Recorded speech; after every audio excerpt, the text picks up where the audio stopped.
Solo a Dios la gloria. Hermanos, ¿qué más rutinario, más cotidiano, normal y natural que comer y beber? ¿Hay algo extraordinario en ello? ¿Hay algo meritorio? Sin embargo, la palabra de Dios nos dice que aún estas cosas que son de la vida cotidiana, rutinarias, normales, naturales, aún esto hemos de hacerlo para la gloria de Dios. Primera a los Corintios capítulo 10, versículo 31 nos dice: si pues coméis o bebéis o hacéis otra cosa, hacedlo todo para la gloria de Dios. La verdad, hermanos, es que todo en la vida debemos hacerlo para la gloria de Dios.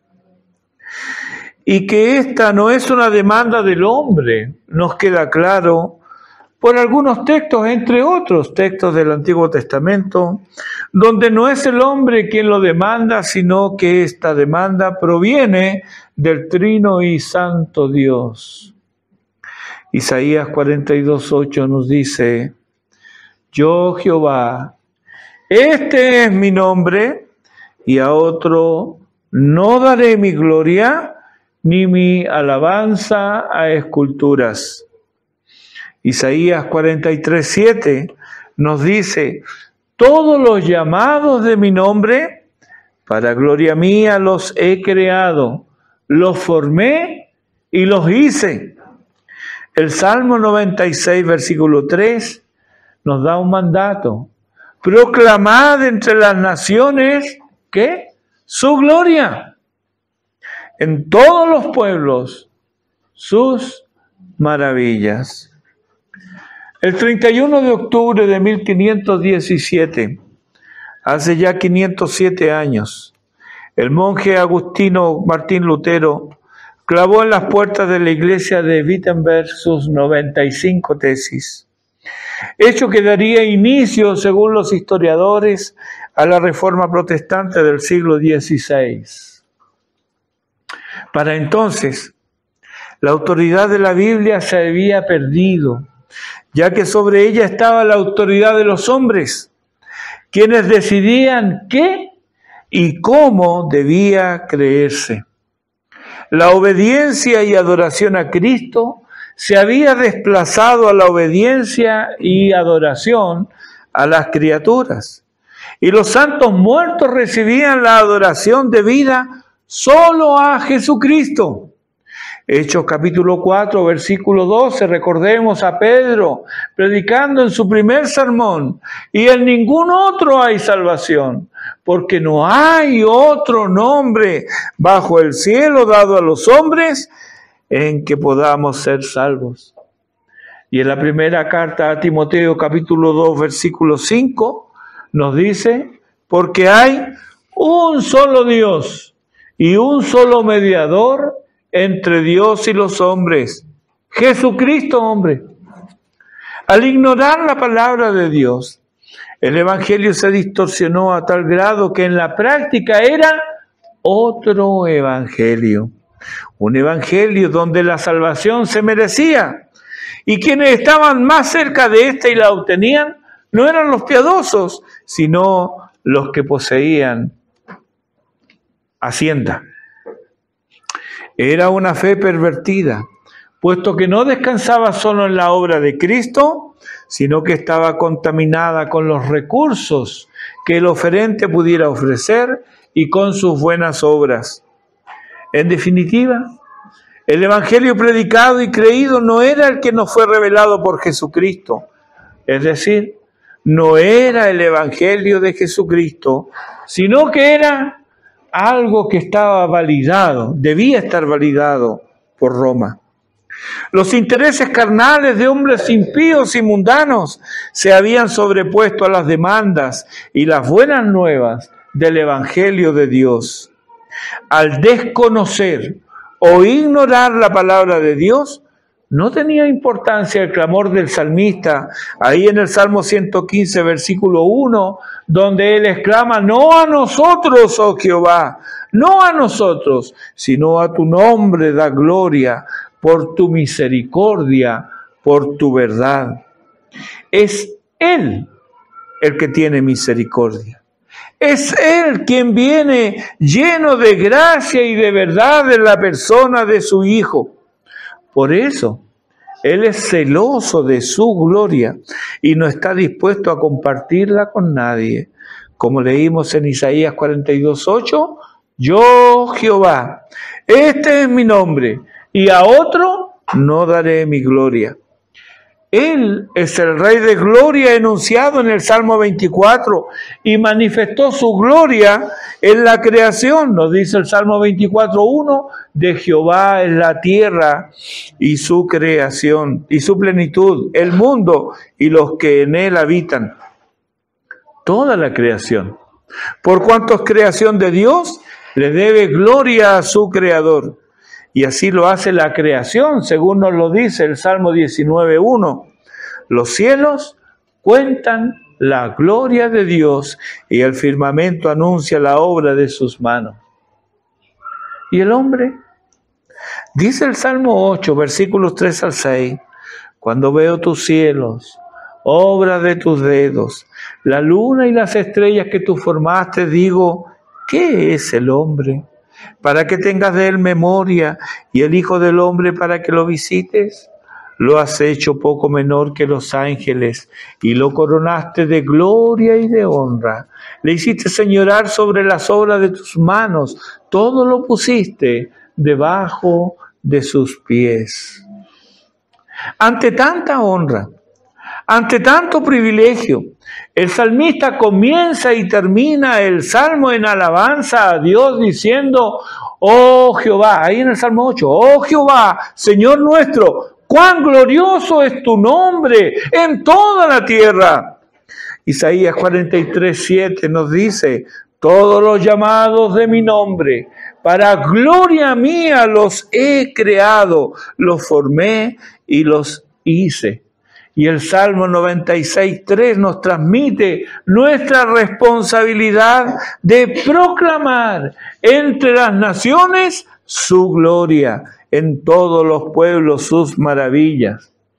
En realidad, como dice el viejo catecismo, el fin principal del hombre es el de glorificar a Dios y gozar de Él para siempre.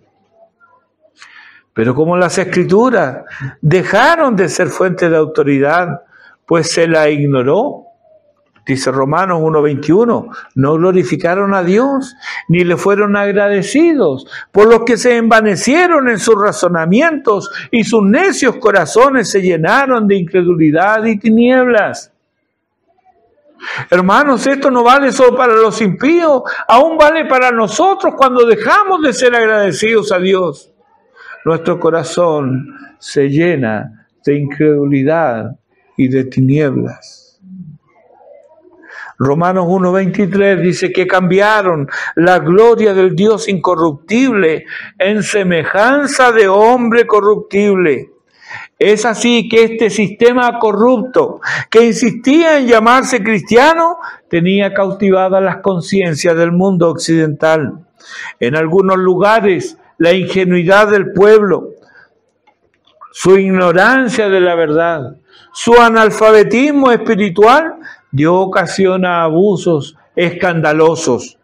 Y ante ellos se alzaron voces piadosas que fueron rápidamente acalladas mediante la persecución, la intolerancia, la tortura, el suplicio y el martirio.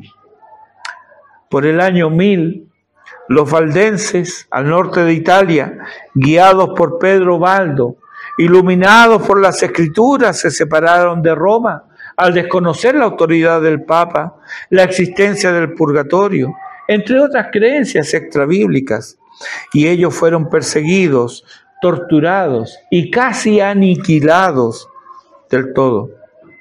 Entre los años 1340 y 1384, el holandés Geert Grote Promovió la vida sencilla, la austeridad, el arrepentimiento, la oración y el ayuno, la integridad. Como muchos de su tiempo, observó el vicio y la corrupción de quienes decían ser siervos de Dios y se alejó de ellos, cayendo en el misticismo y rechazando dones que Dios dio a los hombres para su deleite. Predicaba una vida moral estricta, pero fundado no en la gracia de Dios, sino en el esfuerzo humano. Buenas intenciones que a la luz del Evangelio de nada sirven si Cristo no es preeminente. Entre los años 1320 y 1354 vivió John Wycliffe. Él impulsó la traducción de la Biblia al inglés y formó predicadores. Condenó las indulgencias, sostuvo la exclusiva y suprema autoridad de las Escrituras. Por esta razón él fue condenado, fue excomulgado. Después de su muerte, habían pasado casi 40 años, cuando su cadáver fue exhumado para ser quemado. Jan Hus, un brillante y talentoso sacerdote checo, tuvo acceso a algunos escritos de Wycliffe y, producto de su propio estudio y reflexión en las Escrituras, llegó a la conclusión que solo ella, la Escritura, era la autoridad para el creyente y dedicó su vida a predicarla con vehemencia y convicción, condenando así los excesos morales de la Iglesia y la falta de espiritualidad verdadera. ¿Qué pasó con él? Él pagó con su vida tamaña osadía y fue quemado vivo en Constanza. Entre 1452 y 1498 en Italia nace, vive y finalmente muere ahorcado y quemado Girolamo Savonarola. ¿Cuál fue su delito?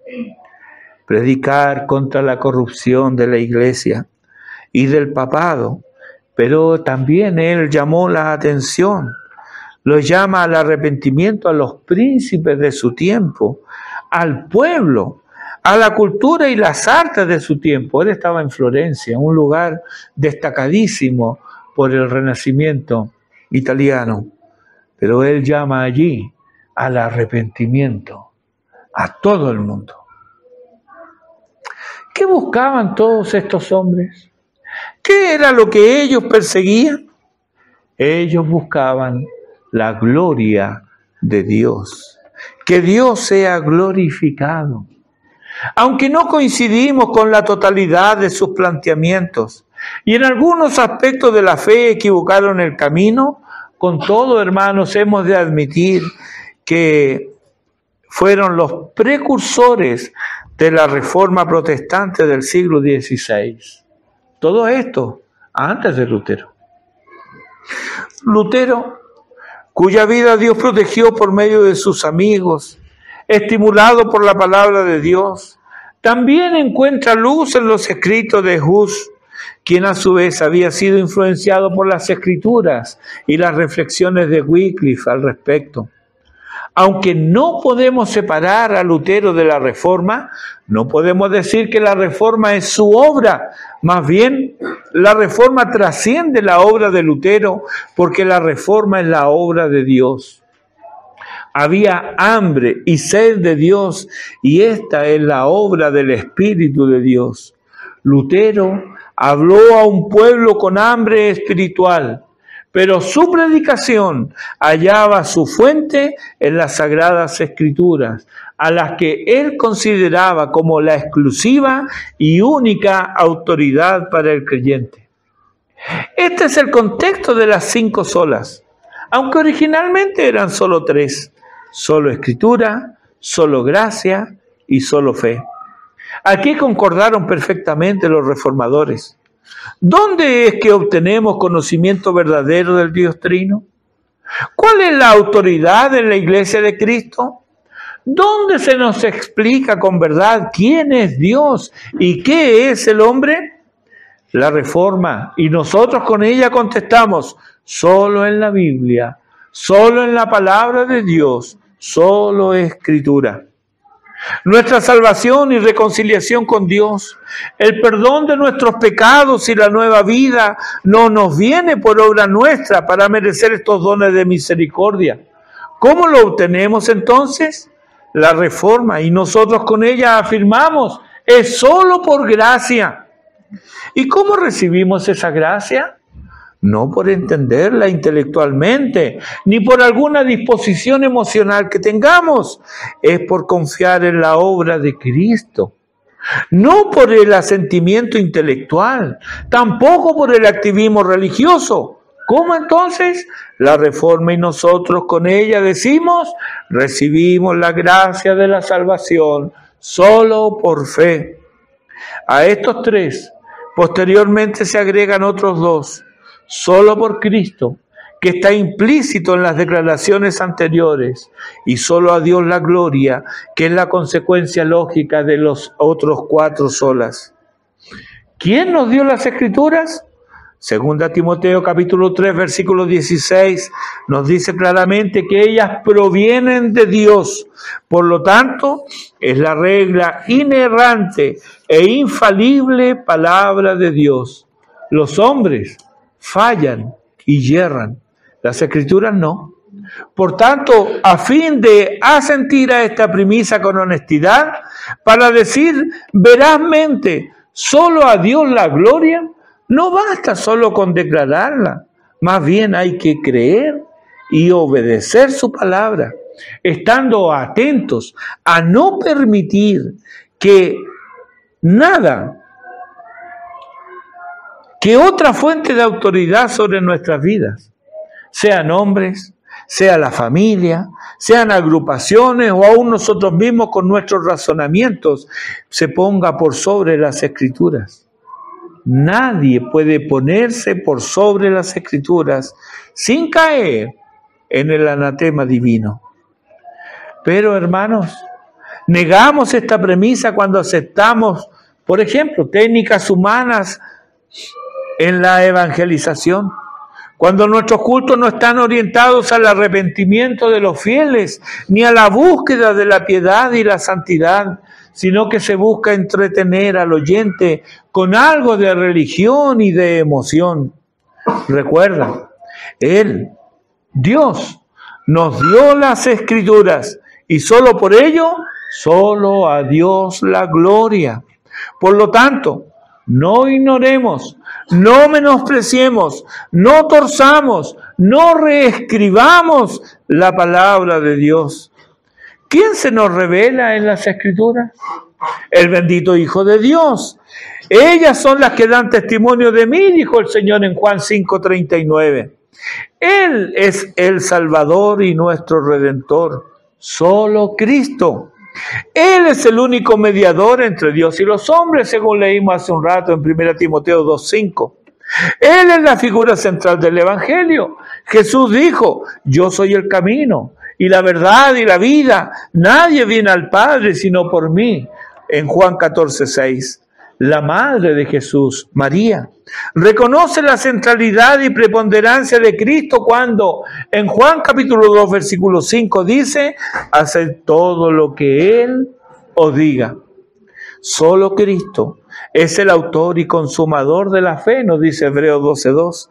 Él dijo en Juan 10:9, yo soy la puerta, el que por mí entrare será salvo. De Él, dice nuestra confesión en el artículo 8, número 1, agradó a Dios en su propósito eterno, escoger y ordenar al Señor Jesús, su Hijo unigénito, conforme al pacto hecho entre ambos, para que fuera el mediador entre Dios y el hombre, profeta, sacerdote y rey, cabeza y salvador de la iglesia, el heredero de todas las cosas y juez del mundo, a quien dio desde toda la eternidad un pueblo para que fuera su simiente y para que a su tiempo lo redimiera, lo llamara, justificara, santificara y glorificara. Por lo tanto, nada ni nadie puede ocupar el lugar que solo a Cristo corresponde, y todo lo que pretenda o insinúe desplazarlo de ese lugar debe ser rechazado con firmeza. la confianza en el hombre y el mal llamado evangelio de la autoestima o autosuficiencia, el evangelio de la sanidad divina o el evangelio de la prosperidad, todos ellos y cada uno de ellos y otros semejantes deben ser rechazados por cuanto desplazan a Cristo del centro y ponen en su lugar al hombre y sus necesidades o deseos. La adoración debe ser a Cristo, cristocéntrica. Cuando el hombre y sus necesidades ocupan el lugar central, ahí hemos dejado de adorar a Dios.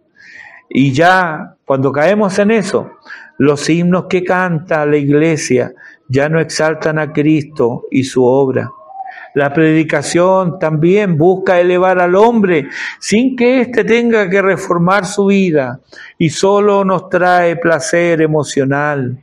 Entonces nos hemos convertido en idólatras, puesto que hemos desplazado a Cristo y puesto en su lugar al hombre. Es Cristo quien debe ser predicado y exaltado. Sus demandas deben ser oídas y obedecidas. Coincidimos con los reformadores en solo a Dios la gloria, cuando solo Cristo es exaltado en nuestras vidas y en nuestras congregaciones. Honrad al Hijo, termina exclamando el salmista en el Salmo 2. ¿Y cómo lo honramos? El versículo 11 del mismo Salmo nos dice: servid a Jehová con temor y alegraos con temor. Y culmina el Salmo con lo que bien pudiera ser una bienaventuranza para nosotros. Bienaventurados, dice, todos los que en Él confían. Cristo. Solo Escritura, solo Cristo, solo fe. Cuando venimos a las Escrituras, descubrimos a Jesucristo y Dios obra en el corazón fe para creer en su obra. No es necesario obrar antes para tener fe. Si así fuera, hermano, ¿quién estaría seguro de haber obrado lo suficiente? Romanos capítulo 4, versículo 5 nos dice: mas al que no obra, sino cree en aquel que justifica al impío, su fe le es contada por justicia. Los judíos le preguntaron a Jesús en Juan 6, 28, ¿qué debemos hacer para poner en práctica las obras de Dios? A lo que Jesús responde: esta es la obra de Dios, que creáis en el que Él ha enviado. De igual manera, el carcelero de Filipos pregunta en Hechos 16:30, señores, ¿qué debo hacer para ser salvo? ¿Y cuál es la respuesta de los siervos de Dios? ¿Haz penitencia? ¿Ven a las reuniones? ¿Únete a nosotros? No, la respuesta es: cree en el Señor Jesucristo y serás salvo tú y tu casa. No quiero cortar aquí el contexto, pues se da la impresión errónea que eso es todo, que no hay una obra del Espíritu mediante la palabra para el cumplimiento de la promesa. Por eso, leamos también el versículo 31 de Hechos 16. Dice: y le hablaron la palabra del Señor a él y a todos los que estaban en su casa. La salvación llegó porque se predicó y creyó la palabra. Y sabemos que creyeron porque obedecieron. Solo la fe en Cristo da gloria a Dios. La fe en nosotros y en nuestro desempeño, la fe en nuestra fe, no es la fe que salva. Solo a Dios la gloria es real cuando admitimos, aceptamos y creemos que solo por fe en solo Cristo somos salvos.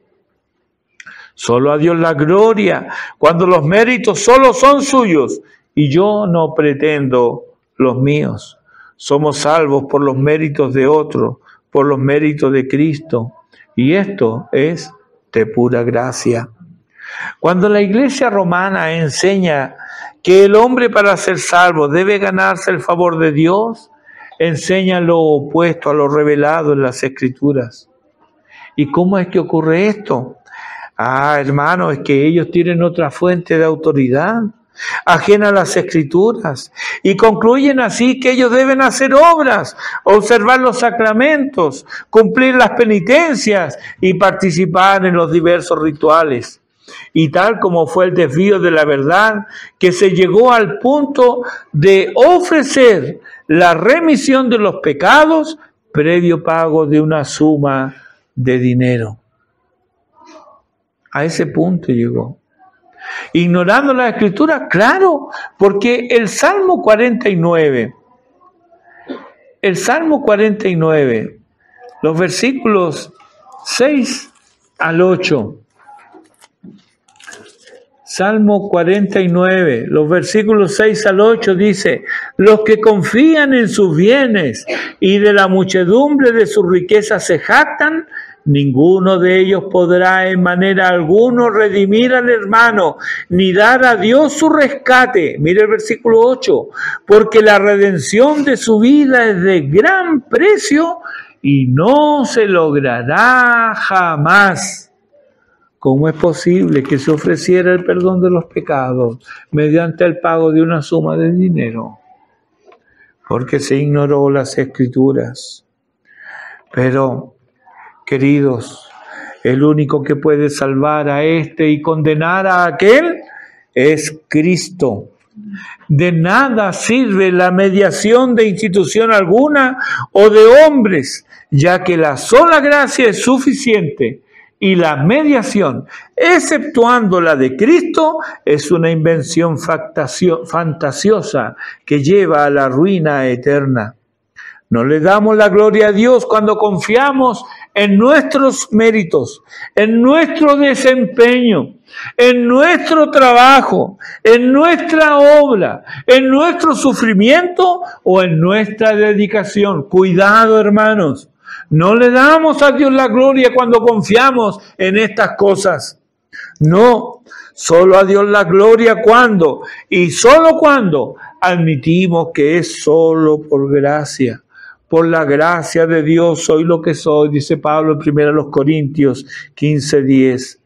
La Reforma recuperó la enseñanza bíblica de la soberanía de Dios en todos los aspectos de la vida del creyente, puesto que la vida como un todo debe ser vivida para la gloria de Dios.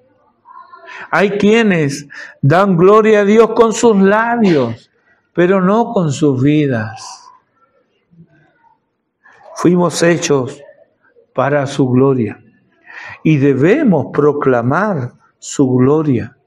Fallar en esto es fallar en el principal propósito de nuestra vida.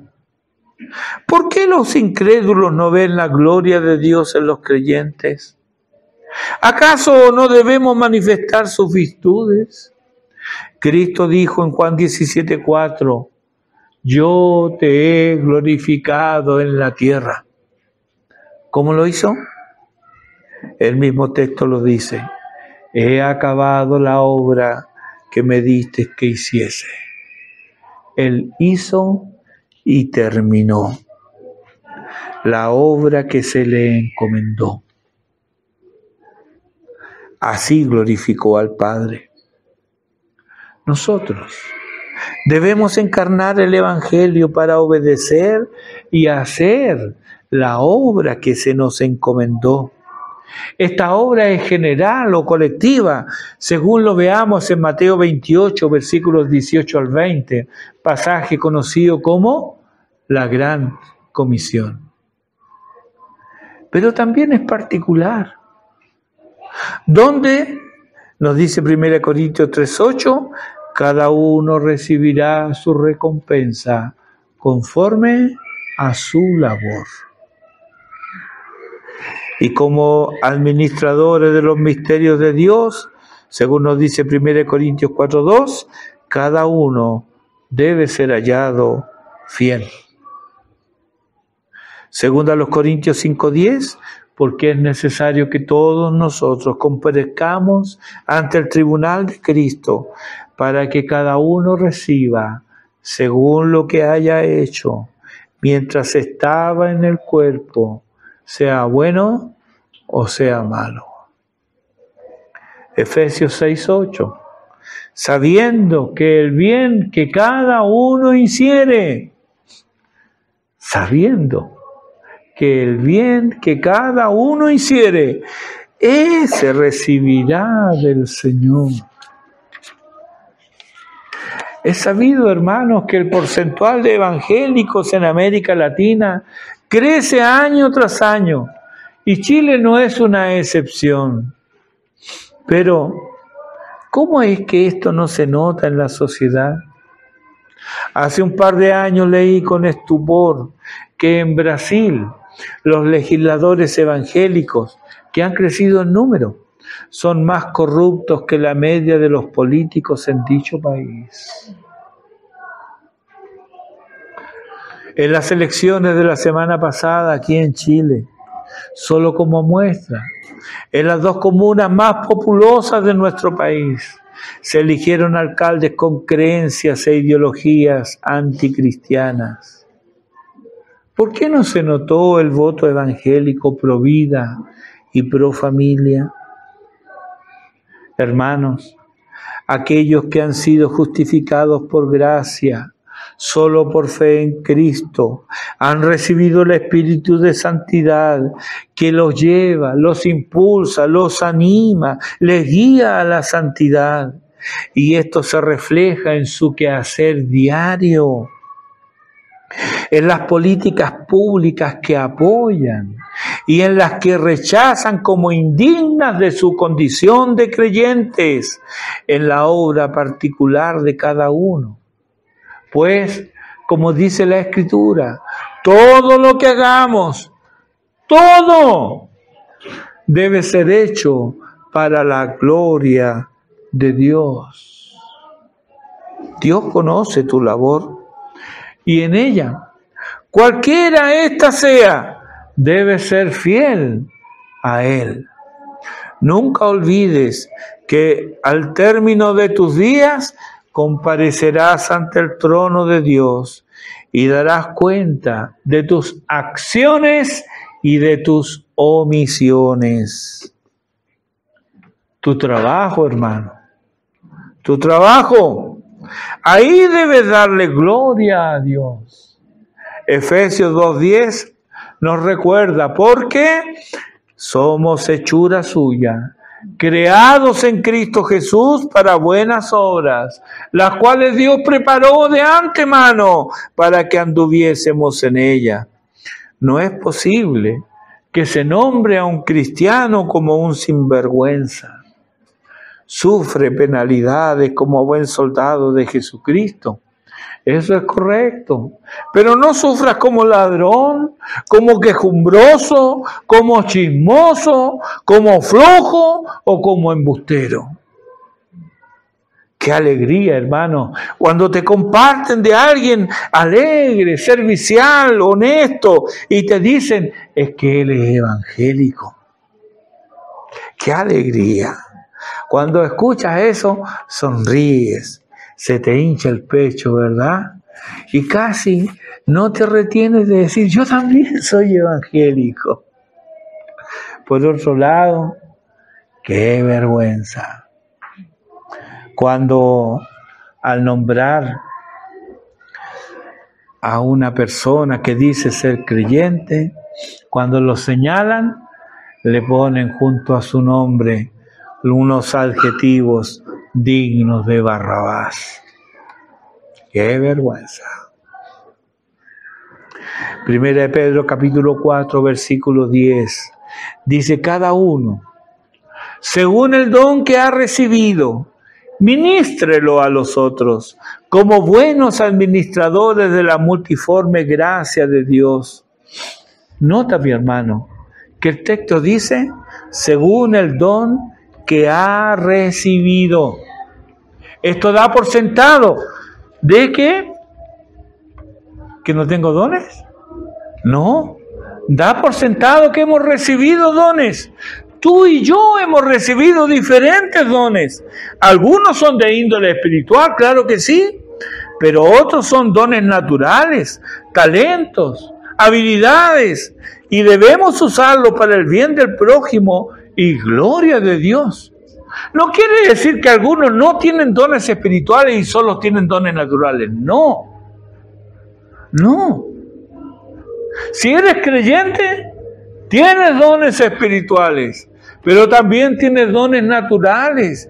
Y sean uno o lo otro, debemos usarlos para la gloria de Dios. Eso es administrar bien los dones que Dios nos dio. ¿Recuerdas como leímos recién? El administrador debe ser hallado fiel. Solo a Dios la gloria es la consecuencia lógica de los otros 4 puntos en los que coinciden los reformadores y nosotros con ellos. Negar alguno de estos puntos nos pone fuera del protestantismo, fuera del cristianismo, fuera de la iglesia de Jesucristo. Por otro lado, afirmar solo Escritura, solo Cristo, solo fe y solo gracia es verdadero solo si se le da gloria a Dios en cada esfera de la vida. El que seamos creyentes no lo validan las creencias que afirmemos, por muy correctas que éstas sean, ya que los demonios también creen. Tampoco valida ante los hombres el supuesto temor a Dios que se exhiba, porque los demonios también tiemblan. No te dice que eres creyente el que sepas textos completos de las Escrituras, ya que Satanás conoce la Biblia mejor que tú. Ni debe dejarte tranquilo el que conozcas el Evangelio y haya sido usado por Dios para mitigar el dolor o llevar alivio al prójimo, ya que muchos que habrán hecho milagros en el nombre del Señor serán desconocidos por el Salvador cuando comparezcan ante Él. Léelo ahí en Mateo 7:22. ¿Cómo entonces atestiguaremos que le pertenecemos? Mateo 7:21. No todo el que me dice Señor, Señor, entrará al reino de los cielos, sino el que hace la voluntad de mi Padre que está en los cielos. Romanos 6:4. Así también nosotros andemos en vida nueva. Efesios 5:8. Ahora sois luz en el Señor. Andad como hijos de luz. Primera de Pedro 2:12. Manteniendo buena vuestra manera de vivir entre los gentiles. Dice entre los gentiles, no dice entre los hermanos. ¿Será que con los gentiles debemos preocuparnos, pero con los hermanos no importa? Primera de Pedro capítulo 2 versículo 17. Honrad a todos, amad a los hermanos, temed a Dios, honrad al Rey. Primera de los Corintios capítulo 16 versículos 13 y 14. Velad, estar firmes en la fe, portaos varonilmente y esforzaos. Todas vuestras cosas sean hechas con amor. Tu vida y la mía caen en la categoría que describe Efesios 5 y Efesios 6 del 1 al 9. Das gloria a Dios cuando huyes de la inmundicia y la inmoralidad. Das gloria a Dios cuando compruebas la voluntad de Dios en lo que haces. Das gloria a Dios cuando eres agradecido. Das gloria a Dios cuando vives con alegría. Das gloria a Dios cuando te sometes a tu esposo. Das gloria a Dios cuando amas a tu esposa. Das gloria a Dios cuando respetas a tu esposo. Cuando los hijos obedecen a los padres, ellos dan gloria a Dios. Y cuando los padres crían a sus hijos en disciplina y amonestación del Señor. Das gloria a Dios cuando haces bien tu trabajo, cuando eres honesto, puntual, veraz y comedido. Das gloria a Dios cuando pagas lo que corresponde y cuando corresponde, cuando no abusas de tus empleados. Pero, hermanos, no nos confundamos. Dar gloria a Dios no es el principio. sino que es el resultado. Para esto fuimos predestinados, para alabanza de la gloria de su gracia. Efesios 1, versículos 3 al 6. No fuimos predestinados para aislarnos de los hombres. Romanos capítulo 10, versículo 14, tenlo presente. ¿Cómo oirán sin haber quien les predique? ¿Cómo le vamos a predicar a los familiares inconversos si huimos de ellos, si nos alejamos de ellos? No fuimos predestinados para aislarnos de los hombres, ni para exhibir un impío orgullo por ser diferentes, sino para garantizarnos que tenemos una comunión viva, directa e inmediata con el Dios verdadero. La predestinación no es para que nos aislemos, es seguridad para nosotros. Así como Jesús podía tocar un cadáver y no contaminarse, así tú y yo podemos compartir las buenas nuevas y buenos momentos con aquellos que no conocen al Señor sin contaminarnos. Hermanos, es hora de encarnar el Evangelio. Solo así podremos con propiedad afirmar esta quinta sola. Solo a Dios la gloria. Termino con Judas, versículos 24 y 25. Y a aquel que es poderoso para guardaros sin caída y presentaros sin mancha delante de su gloria con gran alegría, al único y sabio Dios, nuestro Salvador, sea gloria y majestad, imperio y potencia, ahora y por todos los siglos. Amén. Oremos.